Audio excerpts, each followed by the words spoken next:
I leave it on 2 or 3 modes tops and don't even mess with all the other ones because it's just Ravi Shankar. That's what he said. He's pretty good at it. Wow. Yeah. Are they wires or strings? I can't tell them. I mean, Sorry, what? are they wires or strings? Yeah, they're wires, like they're metal. This is called a banjira with a pick.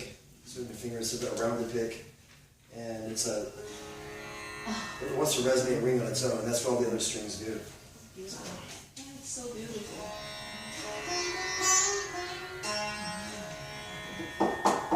There's 2 gourds, piece of bamboo, and a lot of love. A very good friend of mine, we listened to traditional Indian music when we were kids. His parents were into it, and I'd go over to dinner. And I just got hung up on, like traditional stuff a long time ago, and he and his family were into it, and so he became a professional sitar player, moved to India, lived in an ashram, moved to San Fran, and he decided in the last couple of years he wanted to become a jazz guitarist. So he spent $30,000 on one guitar and decided to sell all his old equipment. And he called me up and he said, "I don't know what you want to do is I wanted to sell it to you, willing to sell it to you." So I thought that's pretty cool. That is very, very beautiful. This is a didgeridoo. This one's made out of bamboo, but traditionally eucalyptus. And the way they make them, they take a eucalyptus branch and they throw it in a termite bed. And the termites eat the soft pulp on the inside. Wow. And they use the shell. And then they take beeswax and make a mouthpiece that's flexible. And the guys that do play the didgeridoo, like in the ceremonies, they're chosen from birth. And they're the only one allowed in the tribe to do it. And so they'll sit for days straight without stopping the pitch. So if you guys want a little didge lesson, I'll tell you how I was taught. So the harp, there's a few things you can do with it. One is, well, you can first make the noise, which is kind of like a raspberry. And within that, you have you flex the interior of your mouth to create use your tongue to change the shape of the interior of your mouth. So that's how I get all the.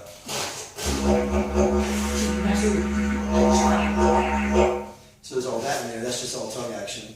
And then you have the howls, which was it's a very diaphragm-based, almost screaming to it.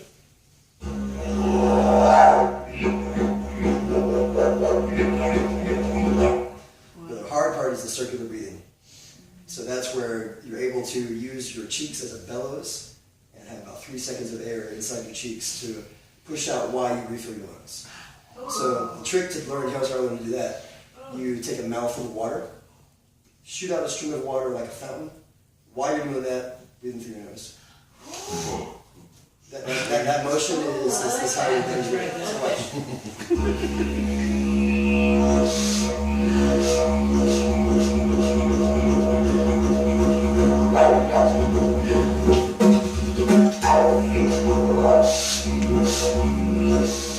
So you have about 3 seconds to get it. If you can time your cheeks right and your control out, that's your space to refill it.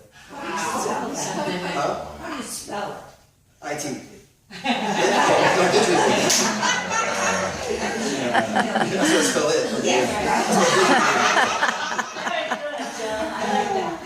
Didgeridoo. It's out from Australia. They say it's somewhere like 20,000 years old. The instrument, the drum is the only older instrument. Didgeridoo. Didgeridoo from Australia. That's all I got for show and tell. The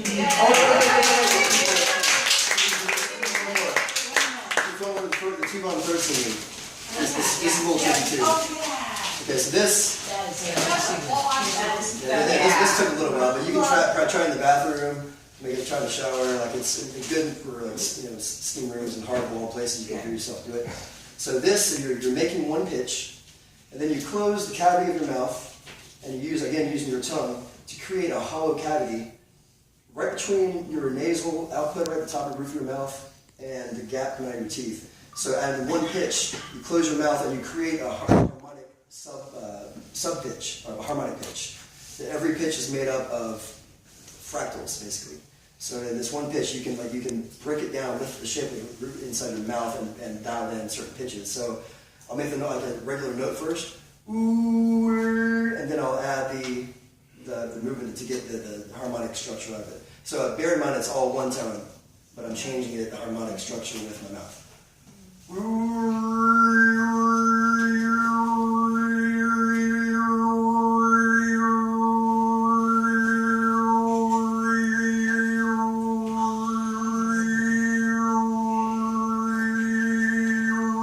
It's one note.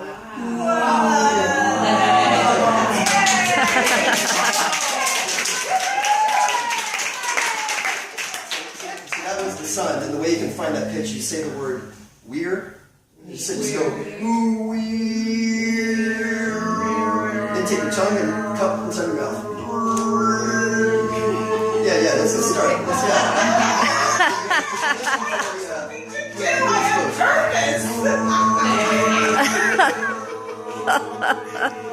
my tongue. This is right up inside. You're leaving a tiny bit of space so air can still pass. So that's what creates the harmonic breakdown.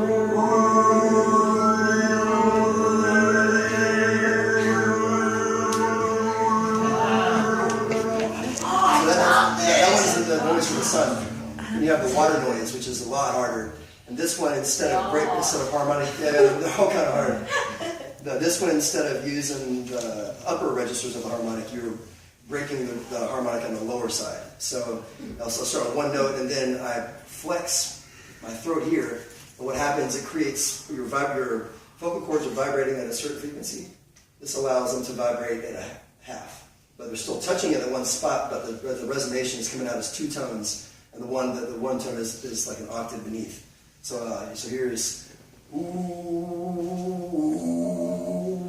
So right here, you can flex and create like it's like a ooh.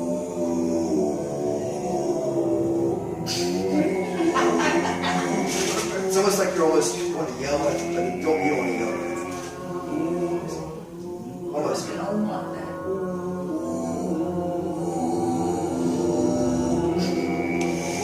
So it's taking your start to hear it, the flex right here. It's right there.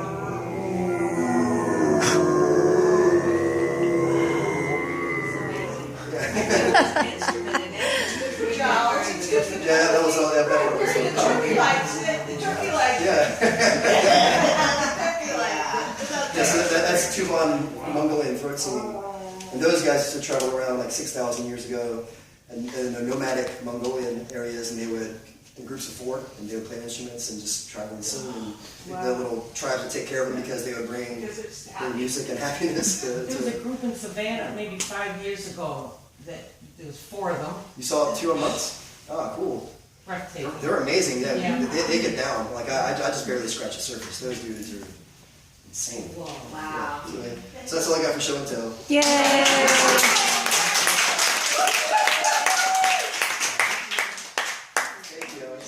Thank you. This was a great time. I had a great time. No, that's my kind of party.